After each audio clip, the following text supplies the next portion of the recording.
Nung Wednesday, kung saan nanalo ang Rain or Shine laban sa Barangay Nebra sa Game 4 ng Commissioner's Cup Semifinals.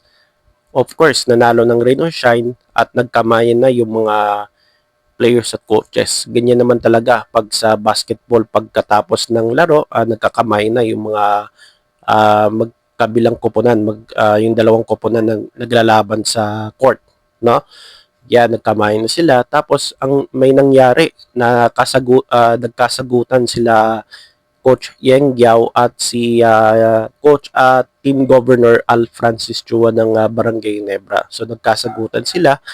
So napansin din natin kasi nakita ko yung mga video sa social media na parang nagpapatutsada si Coach Yeng at si Al Francis Chua. Itong si Coach Yeng, napapansin na nagrereklamo siya sa mga referees.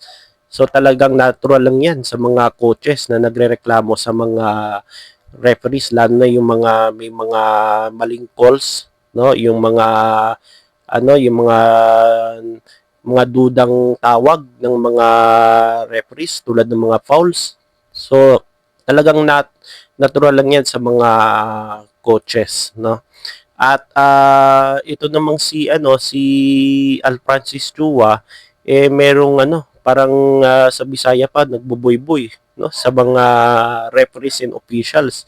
Hindi ko alam kung sino ba yung sinasabihan niya, referee ba o yung officials. So yan yung yung nangyari kung bakit sila nagpatutsadahan, no, nagkasagutan sa laro noong Wednesday. So anong masasabi natin dito sa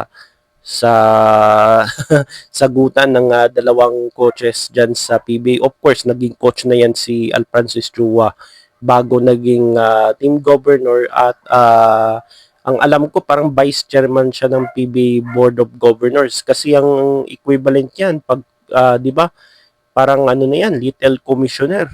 Kasi commissioner ng PBA tapos once mag-resign yung coach, yung commissioner, yung parang merong diyan, vice chairman o chairman ng board of governors. Vice chairman ng alam ko si Al Francis Chua, part siya ng board of governors. Yan. Ito namang si Coach Yeng Giao, ako sa totoo lang nung dati hindi ko talaga gusto yan si Coach Yeng kasi napapansin natin na naninigaw, no, nakikita niya nagbubulyawan siya, naninigaw sa mga referee.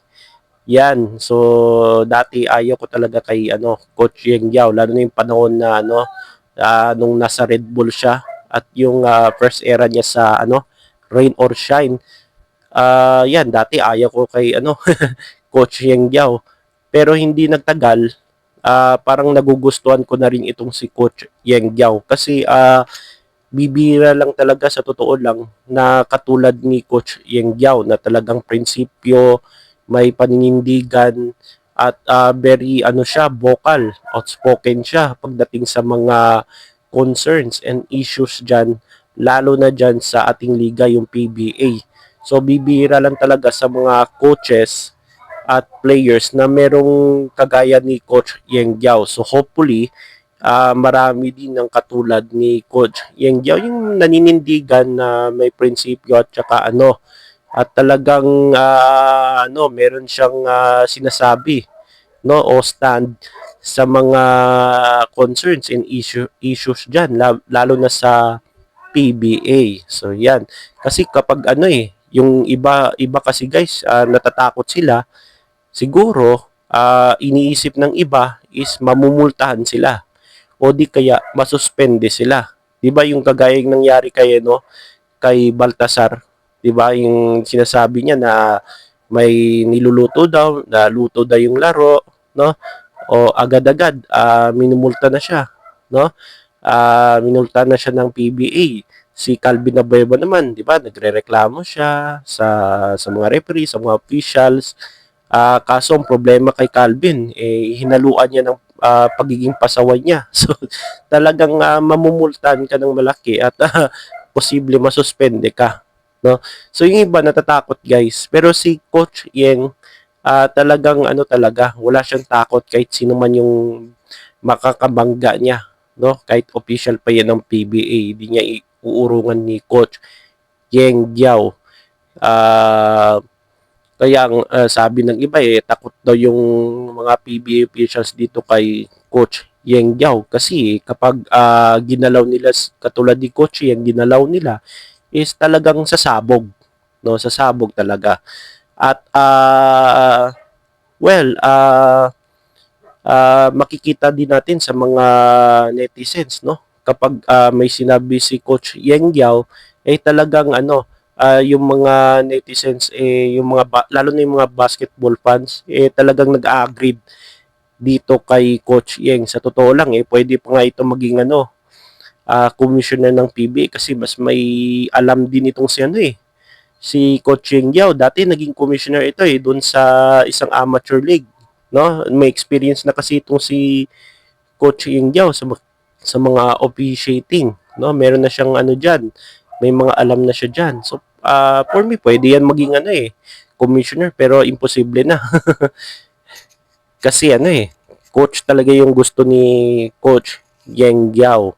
At hindi nagtagal, dati ayaw ko sa kanya. Ngayon parang ano, hindi nagtagal, kahit inebra pa ako, parang nagugustuhan ko na rin itong si Coach Yeng Giao. At yung mga principles niya, yung mga ano niya sa team, nagagamit, talagang matututo talaga yung mga players niya, yung mga disiplina, yan. Yan yung nagugustuhan natin kay Coach Yeng Giao. So sa nakikita ko, sa mga nabasa ko sa comment section, sa mga pages gaya ng Spin PH at iba pa, yung mga sports page dyan, mga balita dyan, makikita mo yung nangyaring sagutan, mas marami talaga yung talagang humahanga, kumakampi dito kay Coach Yeng Giao. Kahit hindi mga fan ng ano, hindi mga fan ng Rain or Shine, no? Fan sa ibang mga PBA teams, kahit ilang fans ng Barangay Nebra, no? At mga SMC teams sa San Miguel, Magnolia, talagang ano, mas kampi sila kay ano, kay Coach Yeng Giao doon sa nangyaring ano nga sagutan. Kaya meron ding ilan na pinagtanggol si ano, si Alfrancis Chua, no? Lalo na yung isang vlogger na ano, kasi Nebra fan yun yung vlogger na yon. So pinagtanggol itong si Alfrancis Chua. So may ilan din nagtatanggol pero mostly sa mga Inebra fans parang ano, uh, parang ano sila dito kay ano, kay Alfrancis Chua. So may iba na mas kinampihan pa si Coach Yeng Giao. So yan yung nangyari diyan. So ang masasabi ko lang kay ano, kay Team Governor Alfrancis Chua, so ipakita niya yung pagka independence niya. Well, ano naman siya, Team Governor. So may karapatan din siyang makialam kasi team niya yan, yung Barangay Nebra. Ang dapat talaga is ipakita mo na pagiging independence mo, no? Hindi ka nangingialam sa mga officiating diyan, hindi ka ano sa mga referee, no? Well, team mo yan, Inebra, so may karapatan ka diyan. So ipakita mo yung pagiging independence at fairness mo kasi ano kay team governor ng PB. Well, ang trabaho talaga is ano yung team governor kapag may mga meeting diyan, 'di ba? Sila yung talagang board of governors, sila yung boboto kung may mga bagong rules diyan na i-implement diyan sa liga. So of course, ang boboto diyan is yung mga board of governors. Pero ipakita mo rin yung mga ano mo, yung pagka-independence and fairness mo. Diyan sa as a team governor ng Barangay Nebra. So wala namang masama kung ano na makialam ka sa team mo kasi ano ka team governor ka no? So yan yung ipakita mo kasi napapansin ko rin lalo na yung mga ayaw yung mga ano wala nang ganang manood ng PBA, no? Wala nang sinasabi nila wala na daw siglang PBA dahil sa kanya. So ang most blame talaga kung bakit may mga ilang fans ang wala nang wala nang tiwala, no? Parang wala nang ganang manood ng PBA sa TV man o sa live venue. Ang most blame talaga is number one, si Al Francis Chua.